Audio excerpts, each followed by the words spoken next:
Hello, everyone. Dr. Victoria Skirbo here, speaking to you from the Seeds of Transformation Healing Center in Wareham, Massachusetts. We're going to look at the last week and a half of the month of January 2022 through the lens of astrology. So let's get started.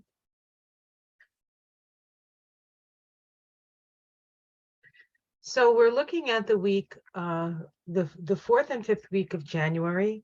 That is January 22nd to January 31st. Now, before we do that, I just want to do a brief review of last week, just to give us some context here. So last week, the 3rd, we had a couple of major things occur. We had Mercury stationed direct at 9 degrees of Capricorn. Mercury was making a inconjunct to Mars, which was newly direct. And we saw that inconjunct exact right before Mercury stationed and then right after Mercury stationed. We also had the start of a synodic cycle between the Sun and Pluto at 29 degrees of Capricorn. And if we go to that 29th degree of Capricorn, the Sabian symbol is a woman reading tea leaves, the ability to see the signature of hidden meaning in every occurrence, drawing one's attention, clairvoyance. And as I described last week, when the Sun and Pluto come together, the Sun, the illuminator, is illuminating something that needs to come to birth or give birth to through the cycle, through the year-long cycle of the Sun and Pluto. We will see the what has been planted by the opposition, the halfway point of the Pluto Sun cycle, and that is going to happen in the summer. So in the summer, something that gets planted right at the beginning of the year comes to fruition. We see what that is going to show us, and then it's our job to take that information or take whatever it is that was given birth to and integrate it into the broader world. So that's the other half of the synodic cycle between the Sun and Pluto, and all the synodic cycles work that way. The conjunction is the initial seed, the opposition is the illumination of what was planted, and then the second half of the cycle is allowing that illumination to distribute and be distributed through the collective. And as I said, you can do that with anything. So let's continue and take a look at this week. So Sunday, the 22nd, that's today, we have Uranus stationing direct at 15 degrees of Taurus. Now, the interesting thing about this Uranus stationing direct is that this is the last of the retrograde planets in the sky changing direction. So over the next couple of weeks, the next couple of months, everything is going to be moving direct. We just had Mars change direction in the second week. That was on the 12th. The third week, we had Mars change direction. No, wait. We had Mars change direction on the second week. That was the 12th. We had, on the third week, we had Mercury station direct, and now we have Uranus station direct in this fourth week. And we'll look at the Sabian symbol for this and how that's connected. We also have a Venus conjunct Saturn. Again, the conjunctions, as with synodic cycles between two planets, is the point of birth, the point that the seed is planted and begins its germination process. And we will talk about the symbol and what that will mean when we get to the chart. On the 24th of January, we have the Sun making a waning sextile to Jupiter. This is an opportunity for progressive change. The Sun-Jupiter cycle as a synodic cycle is a cycle of expansion, a cycle of understanding. And Jupiter has moved through both, during this cycle, has moved through both Pisces and Aries. So there's this energy of Pisces, some things continuing to be let go of, sort of things brewing in the great cosmic sea. And then when when Jupiter goes into Aries, that rises up into our conscious awareness. And so now we have the sextile. Sextiles are mentally stimulating. They're either going to have the energy of Gemini or the energy of Aquarius, depending on whether it's waxing or waning.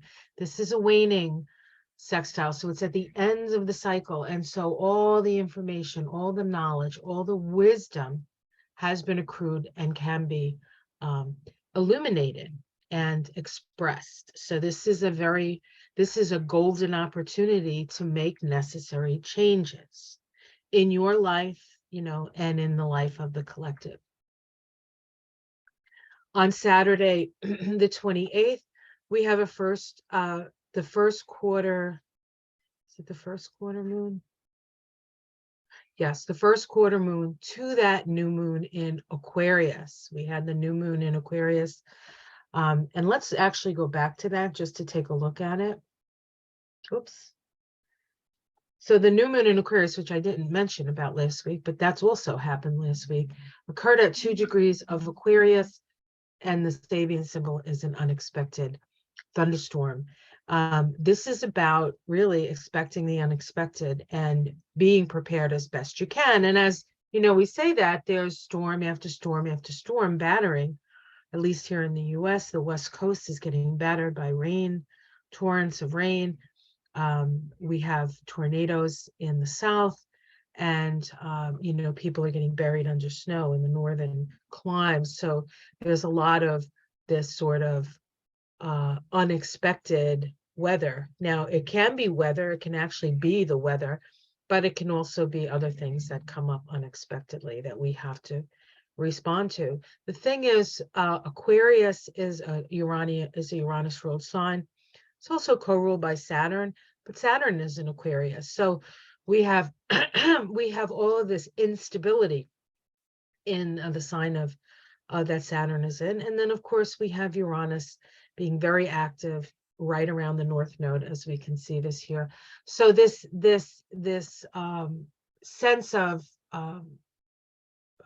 sort of being off your center and having to react to all these different things that are coming at us that seem to be sort of inundating us is really Uranus's attempt to free us and to free us up. So our lives are getting shifted in very profound ways.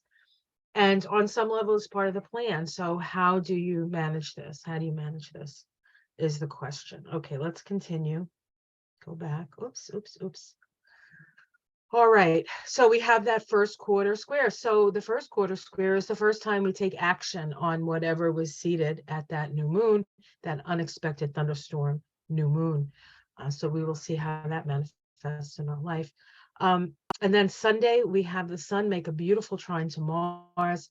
Now, of course, Mars has been retrograde. Mars has been in conjunct Mercury.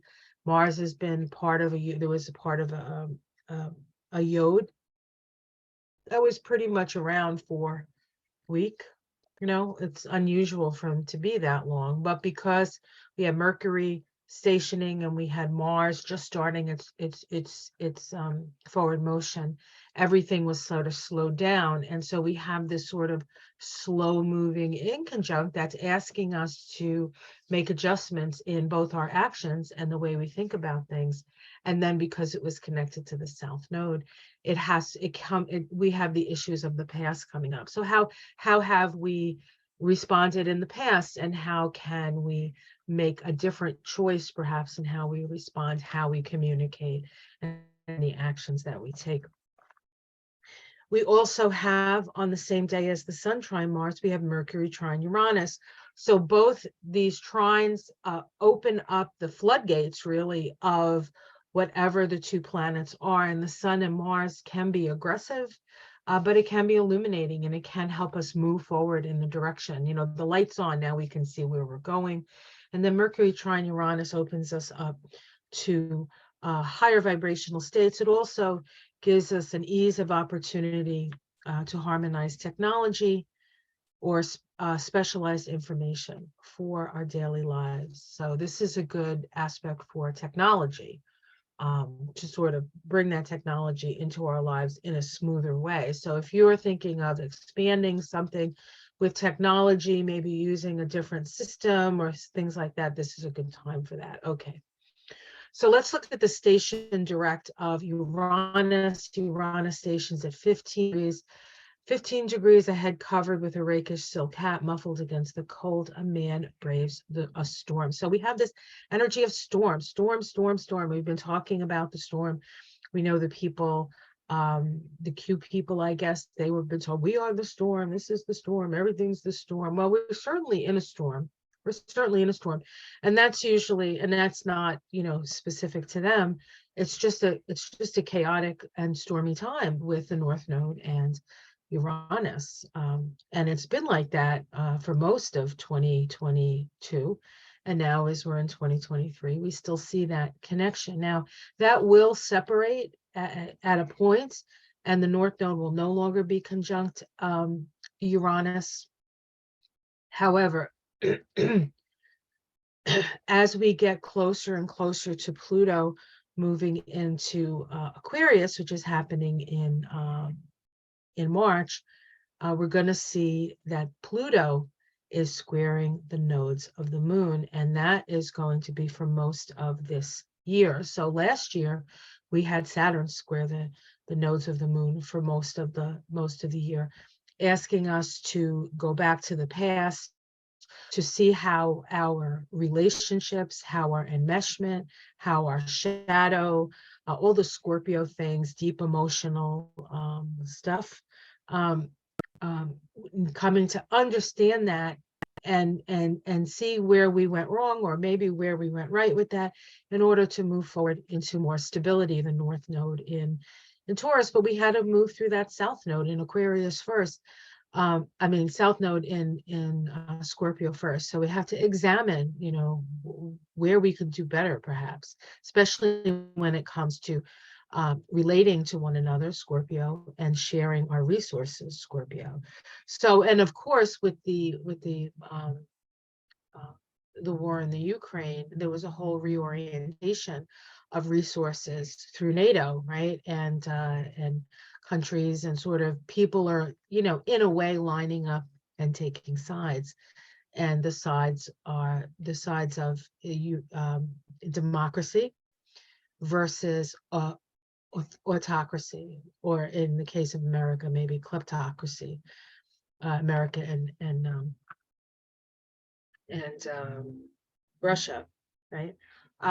But this sort of like top down, somebody at the top and everybody else under their rule or under their control, and then the more democratic, group people working together to fight that off. And of course, that is the fight that Pluto moving from Capricorn to Aquarius, that's the shift, right? The shift from a more top-down Capricorn energy to a more horizontal, more unstable, but more egalitarian, or more equanimity when it comes to power, because that's what Pluto's about. Pluto's about power. So over the next 2 years, we're going to be shifting between that, and of course, that's going to express itself both, personally, perhaps, and definitely collectively on a global scale. So the keynote here is the courage needed to meet a crisis precipitated by social ambition. It's kind of what I was just talking about. And the other thing about the 15th degree of Taurus, it is the most fixed degree of Taurus. It is the most fixed degree of Taurus, right in the center there. And so this is really sort of Uranus being the planet of sudden, out of nowhere expression, change, freedom. This is a real freeing us up of perhaps the old paradigms. As Uranus moves through Taurus, it is now moving through the second decan of Taurus. The second decan of Taurus goes from 11 to, I think, 20, or 10 to 20. So I think it's 10 to 20. Anything over 10 degrees, 10.1 degree, 10.2, 10.30, whatever. and then to 20 degrees. And that decan is ruled by Mercury. And so to a certain extent, the changes that we're seeing are changes in how we think about things. Once Uranus moves into the last decan of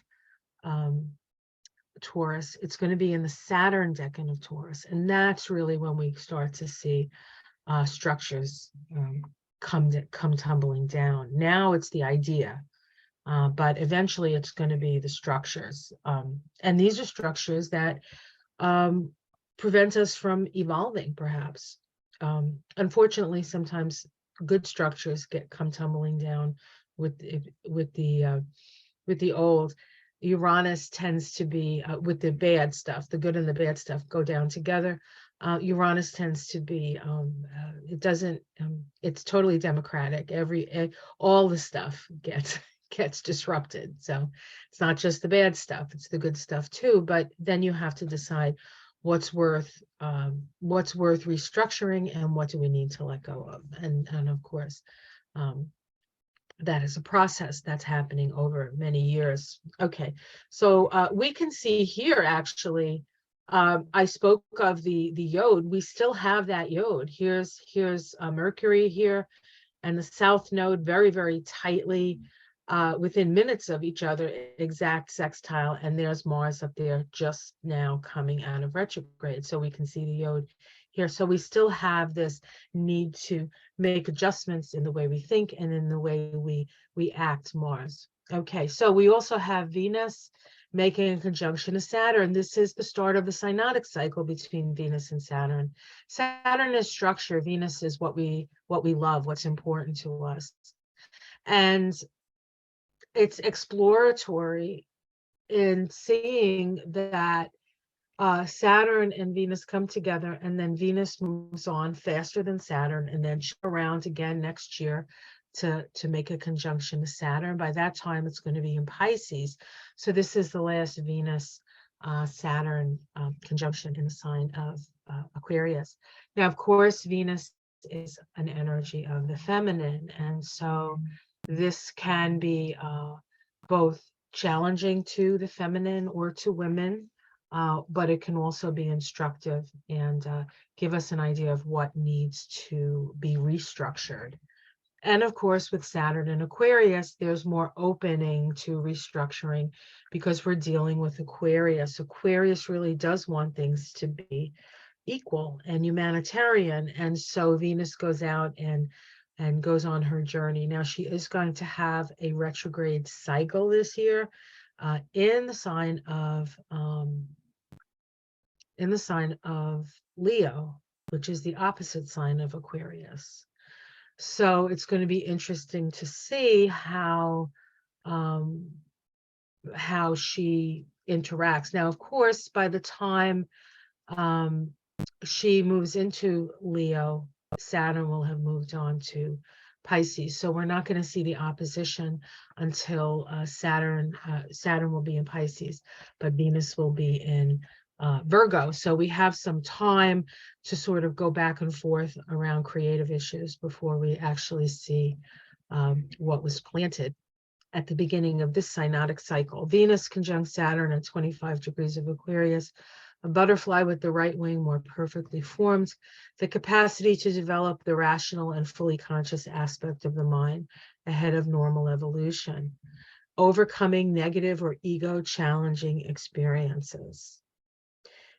And the key word here is transmutation of emotional energies. Transmutation of emotional energies. Okay. The first quarter square of the sun and the moon, remember this is part of the synodic cycle that began with that new moon in Aquarius at 2 degrees of Aquarius, an unexpected thunderstorm. The first quarter moon is a crisis in action on the seeds planted at that new moon. The sun at 9 degrees of Aquarius, Sabian symbol, a flag seen turning into an eagle, the dynamic incorporation of new social values in individuals who exemplify the spiritual potential and great significance of these values. Okay, so this symbol is what is symbolic to a certain extent becomes real. Square the moon at 9 degrees of Taurus, a fully decorated Christmas tree. The ability to create inner happiness in dark hours, So this indicates change, right? This indicates big change coming. And if we look at this, we see that the sun is actually at the bends, or the sun is actually square the nodes here. And the moon is conjunct the north node. So this is a very tight T-square between the sun, the moon, and the nodes of the moon. And bringing the sun in Aquarius requires us to go to the past, that south node in Scorpio, to understand something before we can move on to stability in that north node. Okay, so so on the 29th, these are the trines I was talking about. We have a waning trine of Mars. This is a trine of the Sun and Mars, trine of social rewards, a good time to express your creative ideas and knowledge. At the same time, we have Uranus making a trine of social rewards, again, utilizing technology in everyday life, also messages from the higher mind. The Sun and Uranus are approaching a last quarter crisis in belief square on February 3rd. So we have these trines between the Sun and Mars. The Sun is energy, Mars is energy. We have the trine between Uranus, which is the higher octave of Mercury, and Mercury. So this is very mentally stimulating. So we have action and mentality stimulating.